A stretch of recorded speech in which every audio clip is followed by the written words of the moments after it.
You're watching Straight Talk Africa. I'm Haydé Adams. Hello there and welcome. Thank you for joining me. Returning Africa's cultural heritage to Africa. This week, we highlight the decades-long debate over the repatriation of stolen African artifacts to their sites of origin. Across Europe and the United States, museums are rethinking what to do with their priceless African art collections as pressure grows for the restitution of Africa's displaced treasures.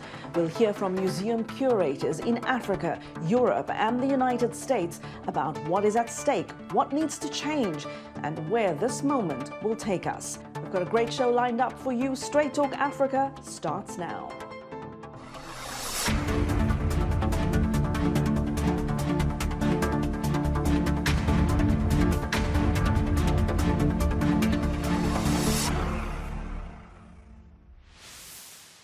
Today we're talking about art theft. And I'm not referring to the kind of museum heists we see in movies. I'm talking about the thousands of cultural artifacts looted from African countries during war and colonial rule, and how those treasures ended up in famous museums and private art collections across the Western world.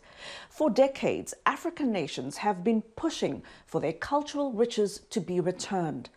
Earlier this year, France repatriated 26 looted artworks that were on display in its renowned Quai Branly Museum to their place of origin, present-day Benin. It was a bittersweet homecoming for the Beninese people and an important inflection point in the debate around what exactly was taken from African countries, the violence that came with it, and how that part of history still haunts the relationship between Africa and Europe today. Royal treasures coming home after more than a century in exile. This is the closest most Beninese had ever come to these priceless symbols of their heritage. The artifacts include a royal throne and statues taken by the French army during a war in Benin. They're among thousands of artworks and treasures looted from the then wealthy African kingdom of Dahomey in the south of present-day Benin. At the presidential palace in the city of Cotonou, a welcoming ceremony, attended by Benin's president, dignitaries and Beninese royalty. The historic handover was part celebration, part solemn reception. There is a long, complicated history here, a legacy France hopes it can begin to atone for by restoring lost parts of Africa's heritage. At the ceremony, President Patrice Talon articulated the national mood. I had little confidence that this claim would ever succeed, even less so in my lifetime. The symbolism of the return to Benin of our soul, our identity, to use a word that is easier to admit, to understand, this return is a testimony to what we have been, a testimony that we existed before, a testimony to what we have known. Talon noted that many other looted artworks remain on display in France. These treasures hold deep cultural significance in West Africa. They're a visual record of the Dahomey Kingdom's history and customs dating back centuries. The repatriation of these 26 treasures came a decade after the Benin Dialogue Group was formed to advocate for the restitution of stolen artifacts. During a visit to Burkina Faso in 2017, French President Emmanuel Macron promised to return African heritage to Africa. In October, Macron hosted the new Africa-France Summit, inviting only young people from the continent and France, no African heads of state. It's definitely the Africa of tomorrow that we are rebuilding. You see, this youth is vibrant. There are ideas that challenge the President of the Republic. Usually, messages go down from the top to the bottom. Today, we are going from the bottom to the top. And Macron was challenged from the bottom up during a tense debate as young Africans expressed frustration with France's colonial legacy and approach to the continent.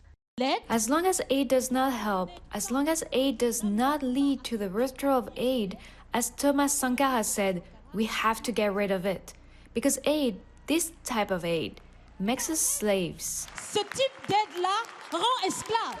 Panelists accused France of arrogance and paternalism. Don't ask me to speak the truth, and as soon as I do, say I'm being paternalistic. We'll never get out of this. You tell me the truth from your heart, you take me to the task, you push me around. I have the right to tell you my truth too. It is not paternalism, it is sincerity. France recently hosted the Africa 2020 season. The 10-month-long project brought together civil society groups, intellectuals and artists to express their views on the state of the world, as France tries to reinvent its relationship with the continent through a new generation of Africans. Now, the repatriated artifacts will initially be housed in a museum in the city of Ouidah before being transferred to a new museum being built at the site of the royal palaces of the Dahomey Kingdom. It's estimated about 90% of Africa's material cultural heritage is believed to be outside the continent. That's according to a 2018 report by Senegalese economist Felwine Sarr and French art historian Bénédicte Savoy. The report, commissioned by the French government, recommends the full restitution of all objects taken by force or, quote, presumed to be acquired through inequitable conditions. And as restitution claims by African countries gain traction, some French, British, German and American museums have moved to return looted artifacts. But others fear it will open the floodgates for requests for repatriation and restitution from countries in other parts of the world. I invited two art curators, one originally from Africa and one from Europe, to discuss the controversy around Western museums and Africa's stolen art. Gentlemen, a warm welcome to you. Allow me to introduce you to our audience. Ndubuisi Ezeluomba, also known as ND, is the Francois Billion Richardson Curator of African Art at the New Orleans Museum of Art in the U.S. state of Louisiana. He's originally from Benin City, Nigeria. And Professor Dan Hicks is a curator at Oxford University's Pitt Rivers Museum and the author of the book, The Brutish Museums. Great to have you both with me. Andy, I'm going to start with you, and on a personal note, how did you feel as someone from Nigeria, from Benin City, when you saw the imagery of France returning those 26 looted artifacts to what is now the country of Benin? And of course, it's a different context, but how did you feel? You know, I felt some kind of relief because, you know, this is what should have happened way before now.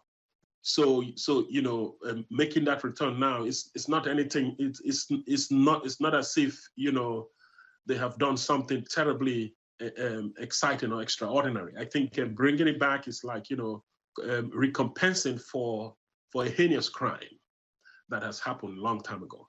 So yes, that has always been the way I look at these returns. You know, it's not I don't know whether any kind of celebration that goes with such returns even merited, because you know, this thing should have been back a long time ago. And how did you feel as a museum curator? Did it hit you differently as a professional? You know, it may be that I spoke more from you know, from the professional side standpoint, because, you know, we have been in the front lines, you know, making all this all this, you know, debates, all this conversation, very heated conversations about the need why Africans should get their cultural patrimony back. So maybe I was looking at it from that point of view, that, you know, it really didn't faze me because this is what should have been done a long time before now. Then, you know, looking at it from a much more personalistic point of view, I feel that, you know, every time in history, there is bound to be something phenomenal, something, you know, like change as a way of progress. So I feel that because, you know, I'm not hearing return for the first time that French is bringing these things back to the home of Benin Republic. We have heard these things around, and you always see that they come in like a trickle, like one piece, like two piece. So sizable amounts such as this is, makes sense. It shows that truly we own these things that have been away in the Western world, and them coming back to like also see the environment from where they left a bit brutally. Kind of is a thing of pride. I am very happy that they're coming, and I'm also looking forward that many more should come. That way we can aggregate the volume of our cultural patrimony that left the continent during in the process of colonialism. And Dan, you are British. I assume you're not just UK-based, but British-born. You write extensively about this. You have a book out called The Brutish Museums, in which you talk about how museums were used as a sort of weapon of colonialism and how there's this violence attached to some of the art in museums around the world. Tell us more about your position on this as a museum professional, and what has informed your stance on this? Okay, of course, yes. So, I mean, in the writing of the book, the Brutish Museums, I was really seeking to tell the story that hasn't really been told of the taking of the bronzes in the context of this immense military attack upon what's now Nigeria, right at the end of the 19th century in 1897, that links up with the history of museums, the history of art, right the way up to the moment we're in now, which is a moment of sort of return, but also a moment where we're reckoning with that history in the present. So I think in the past, those of us who work in museums have liked to think that the sheer violence, the sort of massive range of attacks that happened upon sort of kingdoms, chiefs, but also villages, communities, sort of in the 1880s, 1890s, it was at its height, I guess. So after the Berlin Congress of 1884, sort of where the Europeans are seeking to divide up Africa in between themselves, which we often talk about as the scramble for Africa. We've often missed out of that image of the Europeans elbowing each other out of the way for territory. We've missed out of that, the sheer violence of how many Africans were killed, the sort of hundreds of thousands and the millions of Africans who lost their lives in that period. But we in museums have liked to think of ourselves as sort of separate from that, even maybe in a positive light, that when as part of these attacks there were artistic items or sacred or royal items that found their way to Europe, we've cared for them and we've preserved them. That was always the narrative. But what we're realizing now is that the taking of loot in this period of time between the 1880s and let's say the 1910s, those acts of looting were, if you like, a military tactic. This was about the removal and the claim of sovereignty. It was about an attempt to destroy traditional religion in African communities. Fundamentally, it was about a long-term sort of cultural dispossession. Fundamentally, the museum was put to work to make all of those things last, because museums are about seeking to intervene with time so things are preserved over time. So part of what we're preserving, we have learned in the museum sector, is that violence. The violence has been written into the cases on display, written into items in the storerooms. So what's happening now is a reckoning with that history, but also with the role of museums in the present, where they have items from the Benin attack and from other attacks like it in Africa. And listening to you both, and anyone who has read up about this will see the discussion around restitution and repatriation of Africa's art has been coming on for a long time now. It's definitely not a new issue, of course, to those of you in the art world. But Ndu, why is this in the headlines of late? Why now? I believe that was late 2017, or I believe, or sometime 2018, when President Emmanuel Macron, made that declaration at Ouagadougou. What he claimed that French cultural institutions will return all the cultural material that was taken that were looted during colonialism. I think it's not that before then conversations about repatriation was not ongoing. It was. But I feel that the clout of the French president making that declaration actually gave it some kind of significance. We are actually happy that it's happening in our time, and we have some energy left to work on this, and then we are really very excited working on it to make sure that at least there should be some reasonable level of resolution to this situation. That is how I see it. And anyone from an African country will, of course, be familiar with this debate around decolonization and self-decolonization, not just of art or of education or of our thinking, but of African institutions. This is a deep African conversation. But what about Europe itself, Dan? Do institutions on the European continent need to be decolonized as well?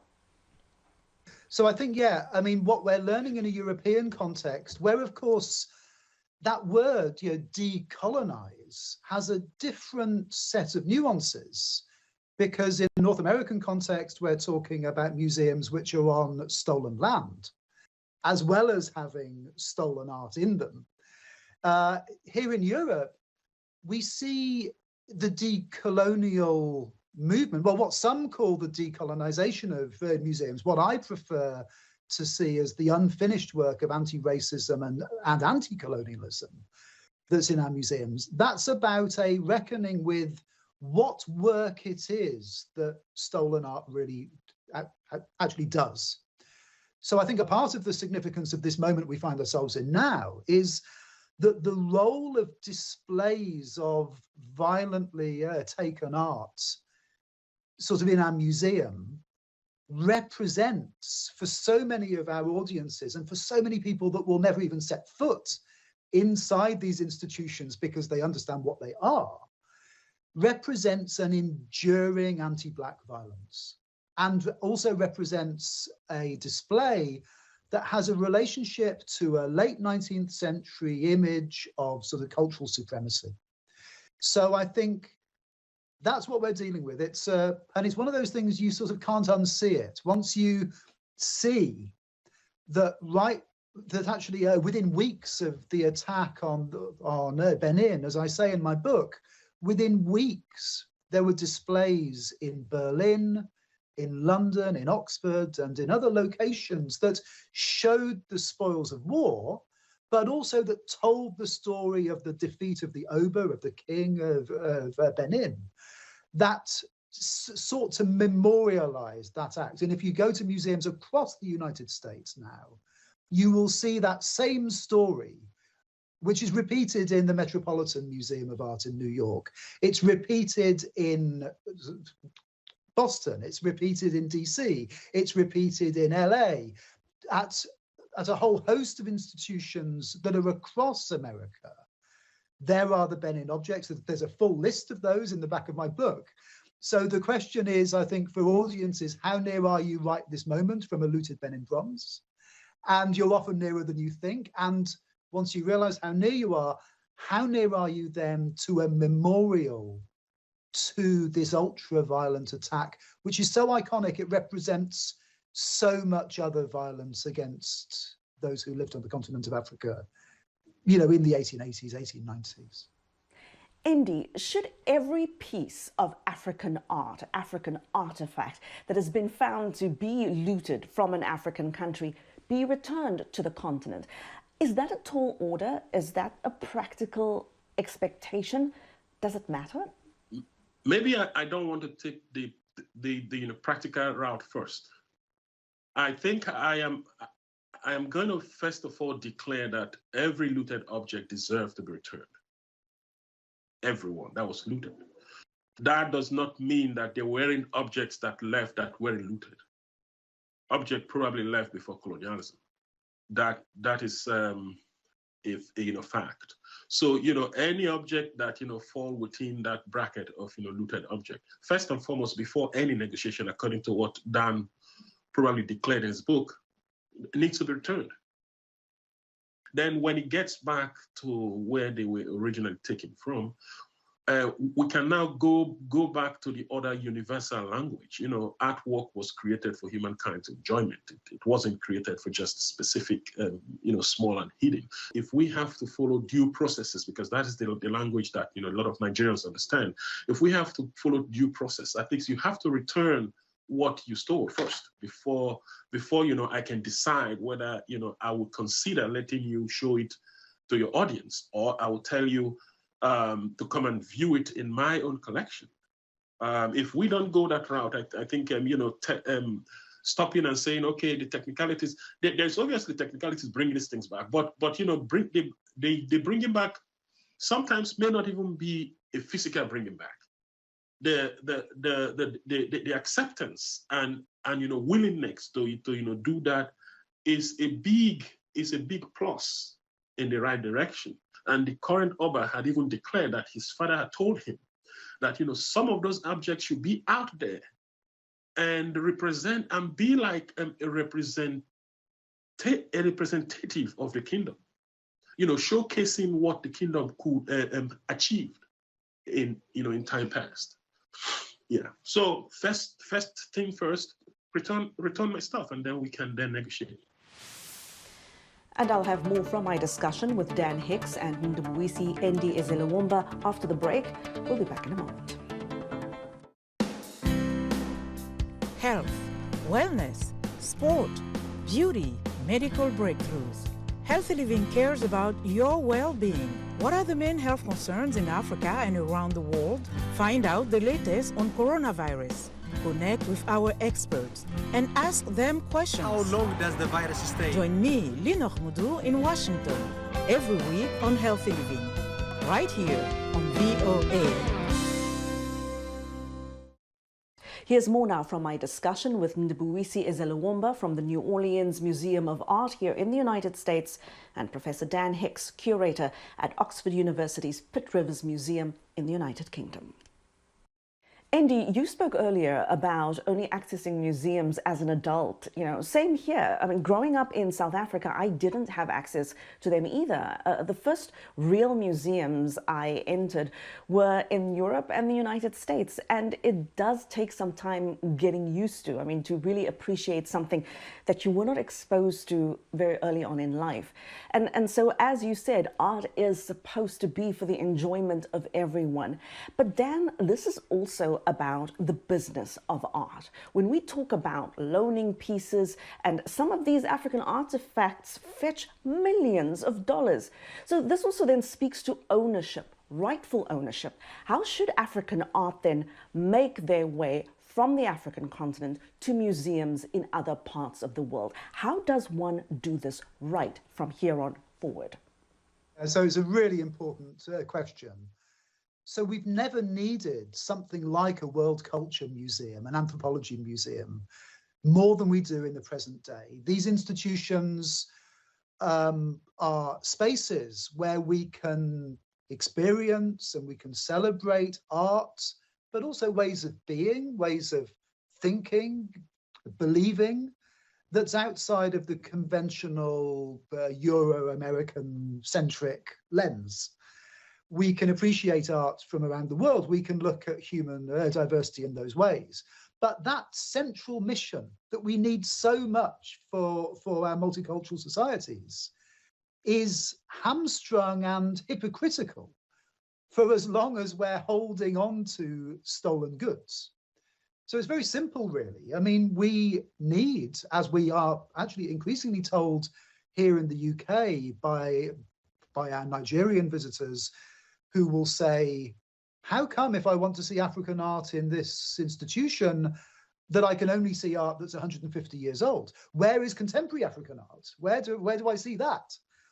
So what the role is, I think, for these really important institutions, so like the Pitt Rivers, where I work here at the University of Oxford, you know, like the British Museum and like the Metropolitan Museum and all these wonderful institutions that we have around the world, what we need to do is, at the same time as we give back when asked what was stolen, we need to start to fill up our displays with art that can remind us that contemporary, some of the most important and exciting contemporary art is from the continent of Africa.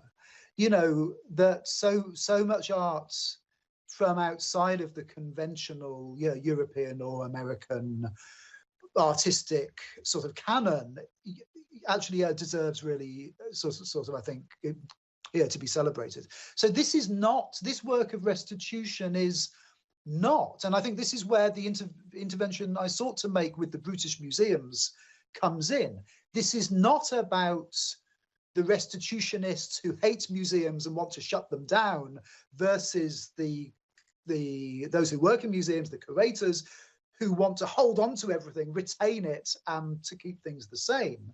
So I, as a museum worker, as a museum professional, sort of like so many who work in museums, am part of an evolution of our ethical practice, where we want to imagine a world culture museum where nothing is stolen, where if someone asks for something back that was literally, they were invaded, you know, and the sacred sites were burnt to the ground, and after the desecration, the art was taken and put on display to celebrate that victory, those items have to be given back. So of course, this is about expanding our museums. It's about making our museums fit for our time. So it's so hard for us, I think, to imagine that art and culture is something that can be anything other than positive. That's a part of the challenge here. It's so hard to see art, whether it's in the form, if you like, of a Confederate statue that's across the way from the courthouse and was put there to tell a certain story about supremacy, or whether it's actually a sort of looted item that is put on display inside a museum. What was happening was the use of art and culture for the purposes of seeking to tell a story of cultural supremacy. We have to be ready to take apart that white infrastructure, that infrastructure of one worldview that's had its days from the past, while retaining and evolving our museums as they change so they're fit for our times. Now, we see that whenever there is a discussion around things like restitution, reparations, righting the wrongs of the past, that makes people uncomfortable and often strikes, fear and concern in people and parts of society that have benefited from the status quo up to now. And as I listen to Dan, I hear he's saying there is also opportunity here, not just for museums to look and feel different, but also to expand and become more inclusive, and that means more room for contemporary art, does it? I mean, Andy, what should the perfect African art collection look like in museums outside of the African continent, as you see it? Right. Yeah, because when you had asked Dan that question, I was about going to jump in. But yes, Dan has actually started it very correctly. Very early on when I ventured, when I ventured into the museum establishment, I found myself in the Virginia Museum of Fine Art. And I believe that was the trend in the few other museums that I visited. The African art collection tells one type of story. It tells a type of story that, stopped somewhere. And I remembered, screaming that is not a true reflection of Africa, that I came out from Africa, which means that Africa is a living continent. So if it's a living continent, it means things are happening. And those objects that we see in museums kind of tell of a past. So how will you tell the story of Africa as being in the past? And whereas people like me, younger and even older than me, are coming out from the continent, and you've seen them, they're creating works. They're creating works, they're actually doing things. So, it dawned on me that, when those objects left, because of the way they left, that brutal way that they left, they were taken out, they were drawn, they were yanked out. Even you can see them in some of the museum displays. Take, for instance, the Kota reliquary bundles. You see all the bundles are yanked out, and you see only the guardian figure standing. That is half the story. And then when they construct, when knowledge is being produced using those half and half kind of material, we don't get a very clearer or a complete or a robust knowledge of that material. So I started pointing that if we really are going to be in the business of displaying this material, and if some of our colleagues in the academy who have been to the continent to do fieldwork, they were able to bring some kind of knowledge back, I think if we are really vested in the business of righting the wrongs of the past and truly giving a much more nuanced picture and information of the material, then there is need for us to embark on effective fieldwork. We need to go back there, because most of the cultures that we are talking about, they are still living cultures. Forget that with an artificial country has been created around them, but those cultures are there. So we should be bold enough to return back to the culture and try to get a comprehensive information. Because I remember there was one time in the in the American political debates, I believe that was during the time of John McCain and his running mate Sarah Palin, when she, maybe erroneously, referred to Africa as a country. Sometimes we have that impression here, but if we have a very robust kind of knowledge production that probably came from the continent, and not you creating some kind of knowledge about the continent and its material, that way I think we are doing justice to both the continent and the materials we have. And like Dan had said very vividly, with the current creative activities happening in the continent, we cannot overlook that. It's part of Africa. If you can't find the traditional material or what we call the historic materials, there should be contemporary materials that complement those people. And so if the business of displaying Africa is to tell the truth, or is to create a true picture of the continent, institutions should be bold enough to collect Africa completely and tell a complete African story. Dan, tell me, is there a very deep understanding among curators in the rest of the world about the real history and backstory of the art that they exhibit, especially when it comes to African art?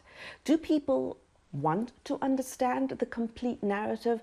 I guess what I'm trying to find out is, what's the gap between what museums tell visitors, what they tell themselves, and the real, sometimes very disturbing backstory of the art pieces that they exhibit?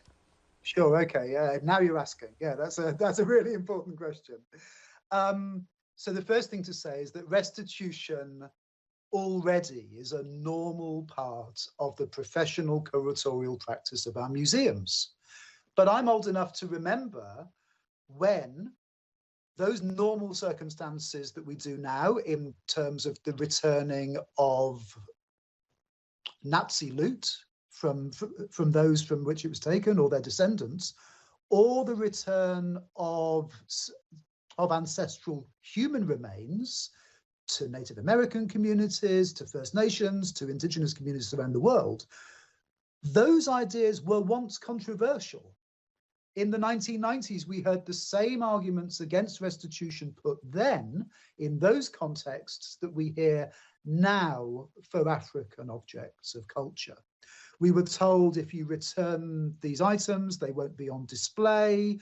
They might not be looked after properly. They might be sold. All those things might happen. But of course, if you return something that somebody owns, you return it. It's their thing. They can do what they want with it. In terms of the sort of, if we look at the United States, where there is, of course, long-standing legal provision under what's known as NAGPRA, for the return of Native American ancestral human remains, those items, because they're parts of human beings, their ancestral remains, they are normally destroyed, they are buried, you know, and that process of undoing the work of the museum is understood by the curators who work in museums as well as by those involved in the receiving of their ancestors. It's understood as a step towards reconciliation, a step towards healing. You know, it isn't enough in itself, but it's a start for recognizing wrongs that were committed in the name of the museum, but also recognizing that as long as you still hold on to those things, you're repeating that same hurt, that same violence. So why is it that in our sector we can have those conversations and make those actions, take those actions in terms of those kinds of restitution, but somehow returns to Africa, demands for Africa are treated differently? This is now in my sector, it's simply it's a point at which we cannot hold those contradictions in our mind any longer. It's impossible to treat Africa one way and to treat the rest of the world another. So actually the reality is what I write in my book and the intervention I make, because I work in a museum and I'm arguing for the case-by-case approach to restitution in terms of African cultural restitution, that is not a minority position, you know, among those who work in museums, but it's hard for those who work in museums to speak out. So I'm incredibly lucky that I'm a university professor here at the University of Oxford. So part of my job is academic freedom. ND has the same. We are very privileged in that we work in the museum sector, but we can say what everyone else is thinking, and we can help effect that institutional change, which fundamentally what is driving this are demands from African colleagues. This is an African-led movement. The first restitutions of the Benin material were made as early as 1938. This isn't something that someone just thought up overnight. It's a long-standing process. So we have to work with other people. This is no longer me as the curator saying, here's what's going to happen. We have to work in a consensual manner with all involved. And when you have items like the Benin bronzes, which are of such importance for people in Edo State, which are going when they are returned to inspire not just the museum goers or to catalyze those who care about traditional religion or sovereignty, but are, because of their artistic form, they will inspire so many in the fashion industry, in art, in tech, in filmmaking, you know, in all of these artistic forms and industrial sort of forms of industry that Nigeria increasingly is so exciting for. So for all those reasons, I think the good news is that in the museum sector, we're ready to see this shift in ethical practice. So that's why we are now seeing returns being made from the United States, from Europe, you know, sort of day by day, more and more are going back to Nigeria and also to other parts of Africa. Andy, is returning Africa's art enough? Should it be accompanied by reparations? I mean, if you look at the way France has handled this, commissioning the restitution of art report, returning the looted artifacts, all the ceremony around it, and then investing in how and where they will be housed on the continent. Is this a good model to follow? And what now is the onus on African nations in terms of what to do next and how to make all this returned art accessible to everyone on the continent? What you have described now is, you know, partly what is expected, because, you know, here there are sometimes that I tend to use the three R's, which is repatriate, reparate, and restitute. Within that you know, terminology, reparation, there should be a lot more done. You know, France commissioning the Sassavoie report, returning some, and eventually going to return to all these places, and is investing in building the actual physical infrastructure. There is something that potentially could be missing. Why did I say that? In 2006, when I started active field work within Benin, or within Nigeria, basically, I had visited one of the national museums within Benin City to go and see if I can find some archival material about the ancient kingdom. I had been to the museum a number of occasions. I couldn't find what I was looking for. And I got really vexed. I was going to leave the museum and go to the university to see if I can find something. And then on my way out, a janitor followed after me, stopped me halfway and said, are you looking for are you interested in having an ancient map of Benin Kingdom? I became excited. I really wanted to see all the lines that the moat, which is like a wall that went around the city, looked like from a map. And then I was happy. I said, let's go back so that you can show me where it is that I couldn't find it. And the young guy said, no, it's not in the museum. I have it at home. I can get it for you if you're willing to pay. Because I know that if we want to argue about museums, I have started working on an idea as shrines as mini museums. They are kind of museums in their own.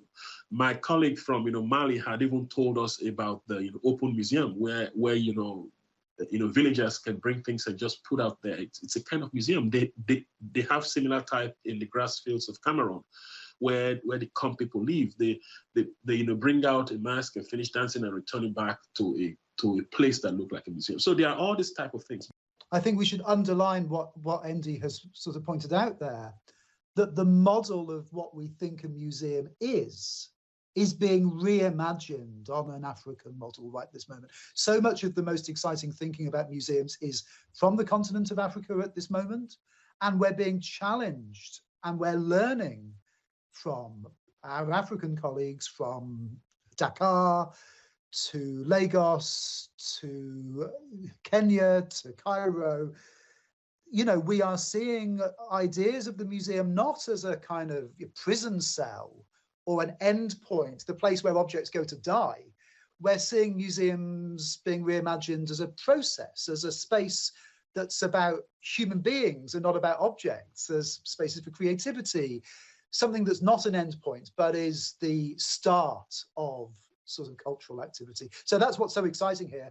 We are seeing the notion of what a museum is being reinvented.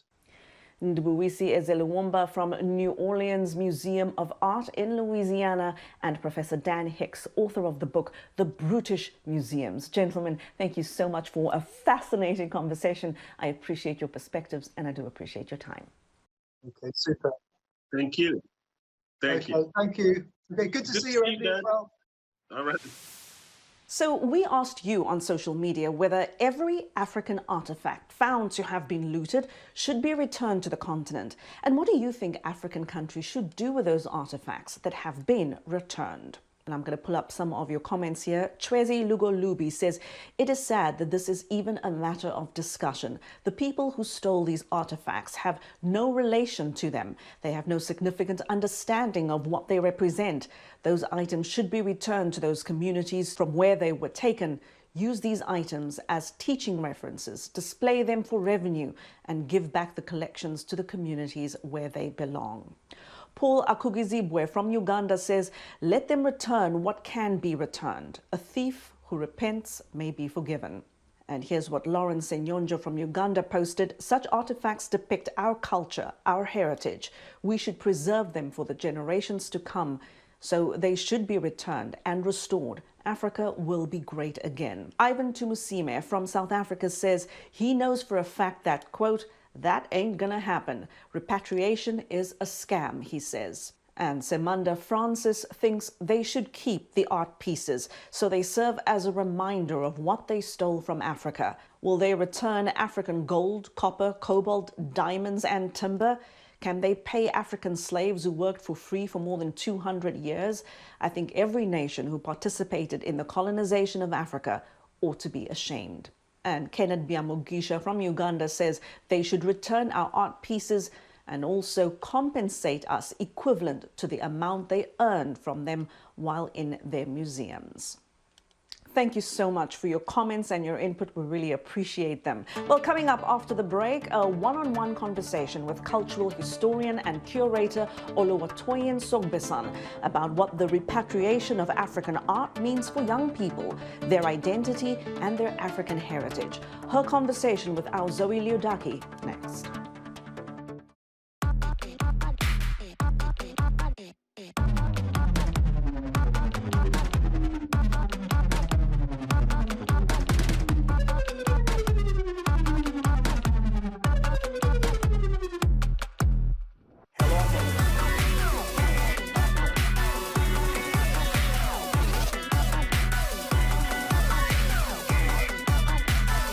From around the world.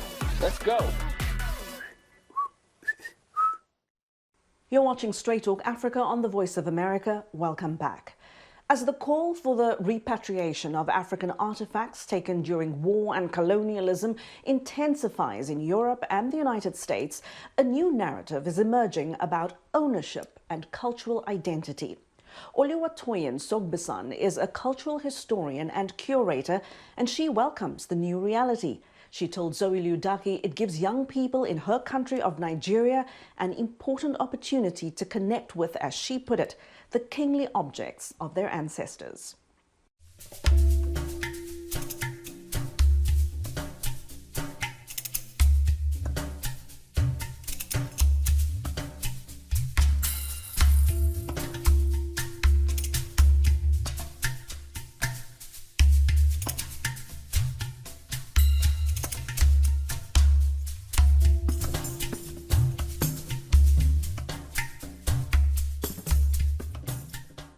Welcome to Straight Talk Africa, Dr. Sogbesan.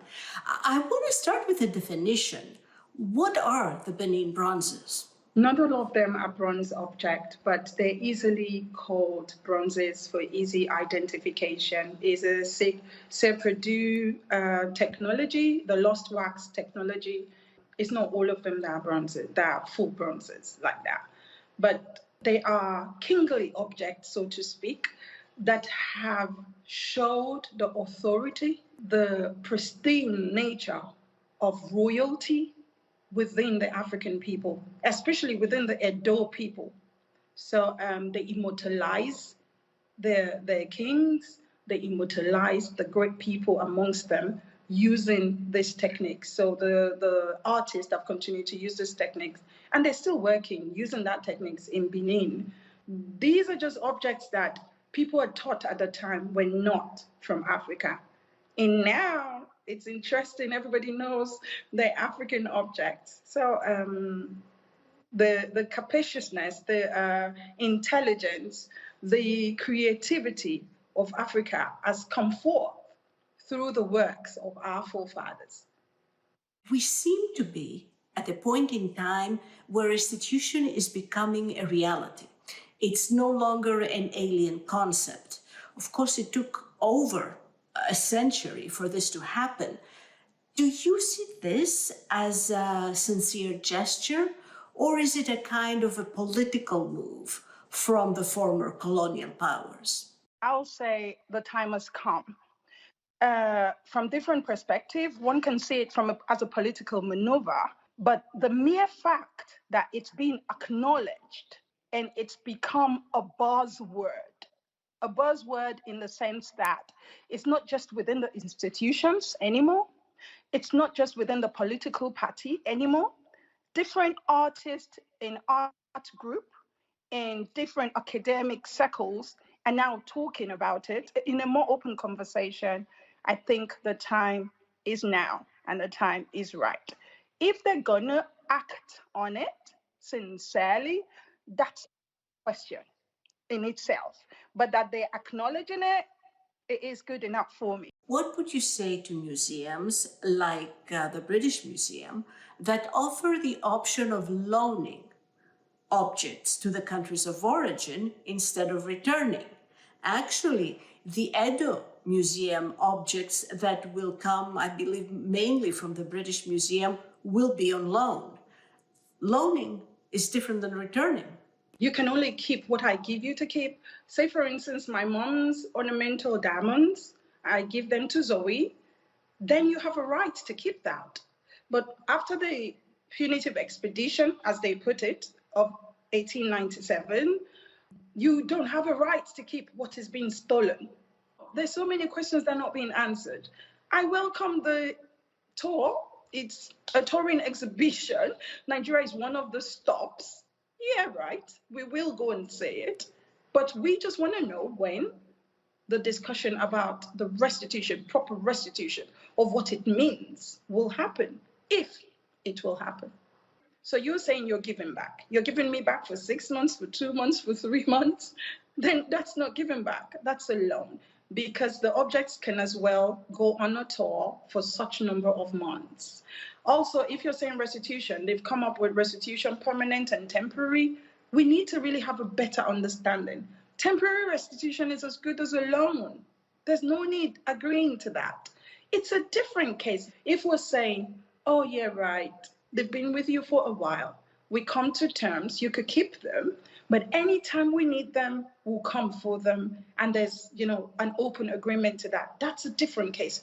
But just saying, oh, we're just going to give it on a loan because, in quote, maybe Africa might not be able to keep their stuff themselves. We've been keeping them even before they were looted.